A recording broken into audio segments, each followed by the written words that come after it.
Hi YouTube. So this is an update on my current situation.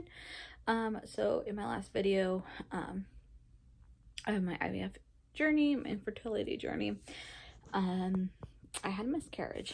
And it was because the baby just didn't grow. Which was hard. So this video is just gonna be an update. Finally got everything, all the testing back from it, and have a game plan. And then also, this will also kind of be like my thoughts of my miscarriage and all that, and how I've been feeling, and kind of stuff like that.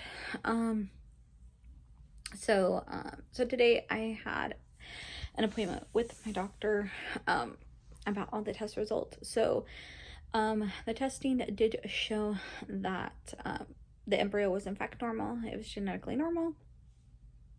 So the lab that did that testing didn't make any errors or anything like that. And then they did do a miscarriage panel on me for blood work.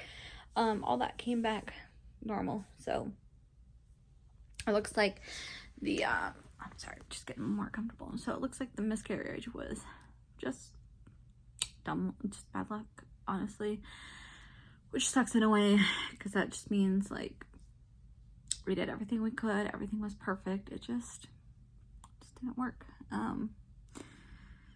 But the good news is we did get pregnant, so we can get pregnant again. I did ask my doctor, like, hey, like, even though like everything was perfect, like, we gonna be changing anything? And he said yes. So at least up, like, everything up to the transfer and everything like that, that's gonna stay the same, because obviously it worked.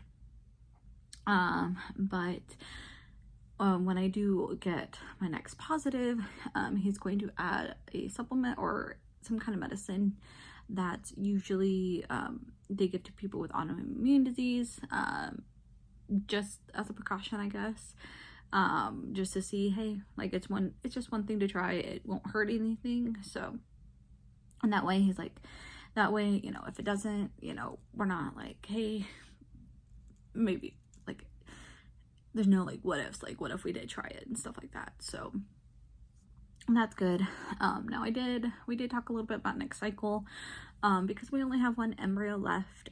We did kind of want to have at least one in storage, for, you know, possibility for the future. We're not sure if we are going to want another one, and just because we have, we're fostering to adopt my sister's kids, so that's 3, so one of our own would equal 4. So we're not sure if we're gonna want another one, but we don't want that door closed on us, because my insurance only pays until I have one successful pregnancy, and that's it. So, and obviously the major cost is the egg retrieval. The actual transfer and stuff is not that much, relatively anyway. So he did let me know, like, hey, generally, like, what he sees is fresh transfers are less likely to work, just because with egg retrieval you're trying to get as much eggs as possible, and it could over ripen the lining of the uterus. So I took that in consideration and decided that we'll just do another egg retrieval and then do another frozen transfer. Mainly, I just didn't want to wait to do another transfer, but if it's not going to increase our chances any of doing the fresh transfer, I don't want to like waste an embryo just to see. So that's what we're going to do next cycle. Next week we will have an appointment with the IVF coordinator nurse, to go over next cycle, when I'm going to start and everything like that.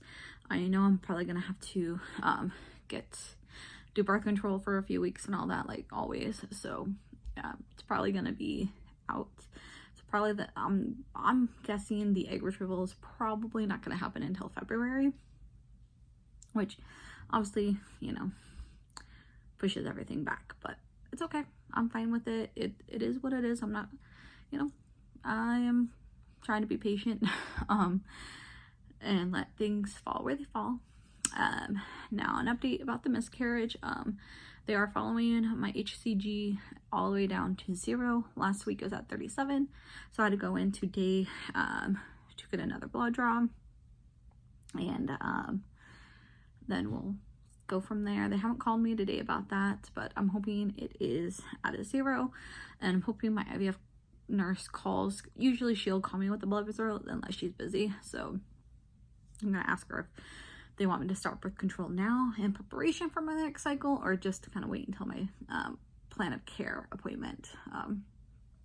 So that is that. I have like the DNC recovery has been great. Like I haven't had any cramps or anything like that. The only thing that I do have, and I'm not sure if it is DNC, like reproductive issue related, but I've been having pain in my lower right pelvic area. It does feel like it would be in my ovaries, but I'm not sure. It's been kind of off and on lately. It's not been like I haven't seen it or anything. I haven't felt it in a while, so hopefully that's gone. They did do I did have to go to the ER for it. I think I might have said that in my last video, but if not, then I did have to go to the ER for it. They didn't find any retained tissue or anything like that, so as far as that goes, it seems like it's fine, but hopefully it is fine. Hopefully it doesn't show back up, but yeah, so that's where I'm at on the recovery from the DNC and all that. Mentally, I think I'm at a point where I don't have any more tears to cry. I'm just focused on what's next, moving forward. I was hoping that the testing would show something, you know, something that we missed, something, but again, it is what it is. I can't change it. We did everything we could. I guess that does make me feel better. It wasn't really anything that I did wrong, my husband did wrong. Like I knew obviously nothing I did wrong. It just happened, but you know, I thought maybe my body did something to make it, but it doesn't look like it. It's just bad dumb luck. So it's over the holidays, I think I would have had a harder time if I didn't have my sister's kids with me, because we got to open presents and give them a nice Christmas, and they were really happy, and they've been a nice distraction for me during this miscarriage. If I do sit down and think about it, I do start tearing up, getting emotional about it, but like I said, I'm kind of past the point of really all like the tears and stuff. I just want to move forward.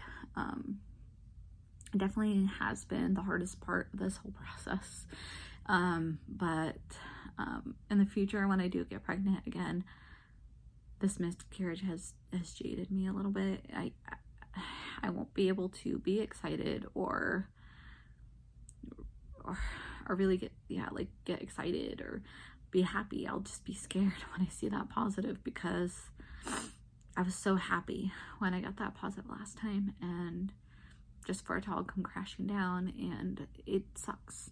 Like my husband and I were talking about it, and he said, hey, it's going to be hard for me to be excited until you're further along, because this happened, and it's unfortunate, and anybody who's had a miscarriage knows what it's like, getting that positive and getting the bad news, and then getting another positive. It's not happy. It's happy, but it's, you know, but at the same time, there's going to be fears around that, and going to that first scan it's going to be hard for me. Even going into those ultrasound rooms, at least the first one it's going to be hard. If I have to go into that room again for another scan, it's going to be hard, just because it's an association with bad news. So I'm thinking optimistically though. My doctor seems very positive about it, that, you know, we're gonna work through this. We're gonna get it. And I have faith. I know it's gonna come. It's gonna come. We're gonna get a baby, and it's just because I just gotta learn to go with the flow, well, which I usually do, but now I'm just rambling, so I'm gonna end it here. So that's my update. I will update you guys next week when I get my plan of care, kind of go over that schedule and see, you know, what's gonna go on with that. And then I will be vlogging, well, or at least, you know, keeping track of my egg retrieval and stuff better than I did the last egg retrieval, kind of taking you along. And so if you are struggling with infertility, you're not alone. We'll get through this all. But I will see you in my next video. Bye.